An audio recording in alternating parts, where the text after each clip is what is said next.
Bonjour et bienvenue sur la Chronique du Pod, le podcast de l'agence Ouest Digital en collaboration avec le bureau de Ganesh. Chaque mois, durant 5 minutes, le bureau de Ganesh vous parle d'un sujet d'actualité relatif aux réseaux sociaux, explication des enjeux et décryptage des débats autour du sujet retenu. Dans la chronique du jour, c'est Benjamin qui est au micro. Il va nous parler d'un sujet très récent. Facebook annonce la possibilité de créer des newsletters sur sa plateforme. Benjamin, c'est à toi. En 2004, au moment où naissait Facebook, si vous aviez parlé à l'époque de newsletter à Mark Zuckerberg, le fondateur du réseau social vous aurait probablement rayonné. Mais 15 ans plus tard, en 2021, les choses ont changé. Finalement, Facebook apprécie les bonnes vieilles newsletters. Et le réseau social le prouve par les actes. En juin, Facebook a racheté un service de newsletter, Bulletin, c'est son nom, pour l'intégrer à sa plateforme. Et c'est un sacré retournement auquel nous venons d'assister. Puisqu'après tout, quand Facebook est né, donc en 2004, les newsletters étaient depuis de nombreuses années un canal d'information massivement utilisé. Puis, dans les années qui ont suivi, leur utilisation a semblé baisser. Sans doute à cause de la montée en puissance de Facebook, entre autres. Et voilà que 15 ans plus tard, en 2021, Facebook déclare donc sa flamme aux newsletters.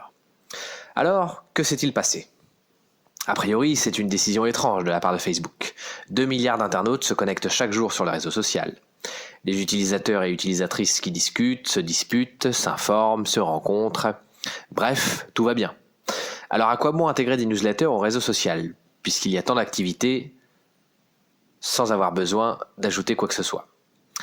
J'ai réfléchi et je me suis souvenu d'un dessin hilarant qui m'a éclairé sur cette situation. Ce dessin représente face à face 2 personnages. Un livre papier, à l'ancienne, et une liseuse de livres électroniques. La liseuse apostrophe le livre.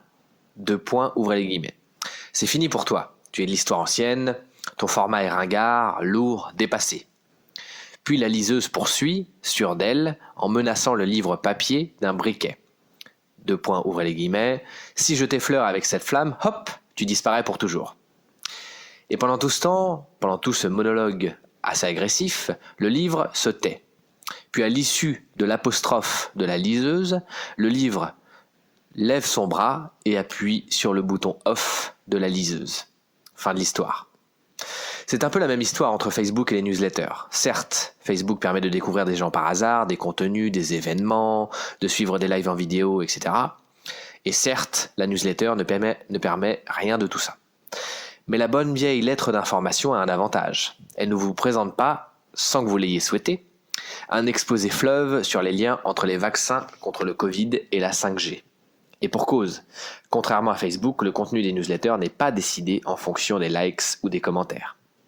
Son contenu est stable. Ce que l'auteur ou l'autrice de la newsletter écrit, c'est ce que nous recevons. C'est simple, basique, comme dirait l'autre. Mieux, nous recevons ces contenus de newsletter donc, dans la hiérarchie qu'a décidé l'auteur ou l'autrice. En bref, quand nous ouvrons une lettre d'information, il n'y a aucune surprise, contrairement à un fil d'actualité Facebook. Et cette absence de surprise, c'est sans doute ce que recherche Facebook avec le rachat de Bulletin, le service de newsletter.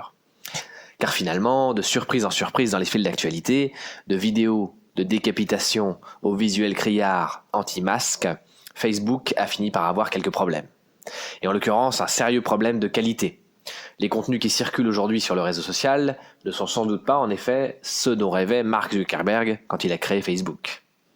Alors pour inverser la vapeur, Facebook veut valoriser les contenus dits de qualité.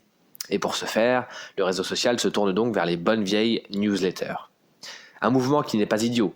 Après tout, c'est bien dans les vieux pots qu'on fait les meilleures soupes. Mais le problème des mauvais contenus sera-t-il résolu pour autant ? En réalité, pas vraiment. La hiérarchie du fil d'actualité de Facebook continue d'être déterminée par l'engagement des internautes. Or, pour vraiment changer les choses, il faudrait que Facebook désosse son modèle et le rebâtisse entièrement. Concrètement, plutôt que de montrer d'abord les contenus qui ont reçu le plus de j'aime, valoriser les contenus lus entièrement. C'est un exemple. Autre possibilité, de laisser commenter un contenu qu'après 5 minutes de réflexion après l'avoir lu. Le but, éviter les commentaires trop spontanés, qui sont souvent les plus bêtes.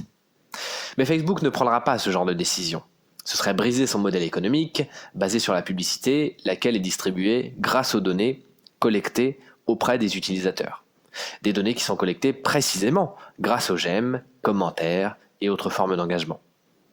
Morale de l'histoire, Facebook tente de bénéficier à la fois de la grande activité des anti-masques et de la rigueur des auteurs et autrices professionnels. Mais les deux ne sont pas possibles. La preuve, intégrer un service de newsletter sans remodeler le fonctionnement du fil d'actualité, c'est avoir choisi son camp. Merci beaucoup Benjamin pour ce sujet qui nous montre bien la volonté de la part des plateformes de réseaux sociaux de se refaire une beauté en proposant de nouveaux modèles aux créateurs. Pensez à vous abonner sur votre plateforme d'écoute préférée pour être sûr de ne rater aucun épisode du pod. Nous vous donnons rendez-vous le 20 septembre pour la prochaine chronique du pod. En attendant, bonne semaine et bel été à toutes et à tous.